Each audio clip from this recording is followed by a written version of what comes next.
Hi friends, ఈ వీడియోలో నేను ఎమ్మి రెస్టారెంట్ని మించిన వెజ్ నూడిల్స్ ఎలా చేసుకోవాలో చెప్తాను. నేను ఇక్కడ మైదాతో చేసిన నూడిల్స్ వాడుతున్నాను, కానీ మీరు వీటితో చేసినవి కానీ రాగితో చేసినవి కానీ వేరే హెల్తీ వర్షన్ ఆఫ్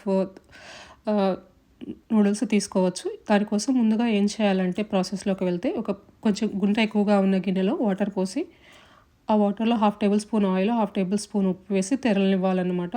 అవి తెలియలోపు ఇక్కడ వెజిటబుల్స్ అన్నీ కట్ చేసుకోవాలి. ఇక్కడ నేను బ్రోకలీ, క్యారెట్, బీన్స్, అన్ని రకాల క్యాప్సికము, తర్వాత స్వీట్ కార్న్ ఇవన్నీ వాడుతున్నాను. ఇవన్నీ కట్ చేసుకొని పెట్టుకొని ఒక బాండీ పెట్టి అందులో ఆయిల్ పోసుకోవాలి.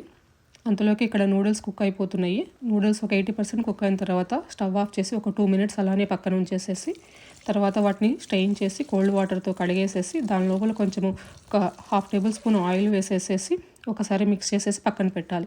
ఆ లోపు ప్యాన్లో ఆయిల్ రెడీ అయిపోతుంది. ఇక్కడ చూపించినట్టు ఫస్ట్ బీన్స్, క్యారెట్లు వేసి తర్వాత మనకి ఫ్రోజన్ స్వీట్ కార్న్ కూడా వేసి అవి ఒక 1 మినిట్ ఫ్రై అయిన తర్వాత బ్రోకల్లీ, తర్వాత అన్ని రకాల క్యాప్సికమ్ వేసుకోవాలి. ఇక్కడ బ్రోకలీ ఒక 2 మినిట్స్ ముందు కుక్ చేసుకోవాలి. తర్వాత ఒక 2 మినిట్స్ ఫ్రై అయిన తర్వాత అందులో ఉప్పు, పెప్పర్ పౌడర్ వేయాలి. తర్వాత క్యాబేజ్ వేయాలి.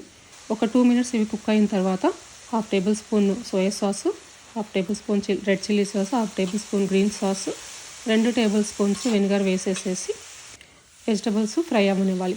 వెజిటబుల్స్ 60% ఫ్రై అయిన తర్వాత ముందుగా కుక్ చేసి పెట్టుకున్న నూడిల్స్ వచ్చి యాడ్ చేయాలి. నూడిల్స్ యాడ్ చేసిన తర్వాత కొంచెం సాల్ట్, పెప్పర్ పౌడర్ వేసి మిక్స్ చేసేసి ఒక 5 మినిట్స్ కుక్ చేసేసి తీసుకుంటే ఎమ్మి నూడిల్స్ రెడీ అయిపోతాయి. ఇక్కడ గుర్తుపెట్టుకోవాల్సింది, నూడిల్స్ వాటర్లో 80% కన్నా ఎక్కువ కుక్ అవ్వకూడదు, అలానే వెజిటబుల్స్ 60% కన్నా ఎక్కువ ఫ్రై అవ్వకూడదు. మీరు ఇలా కనుక ప్రాసెస్ ఫాలో అయితే ఎమ్మి నూడిల్స్ ఇంట్లోనే చేసుకోవచ్చు. Thank you.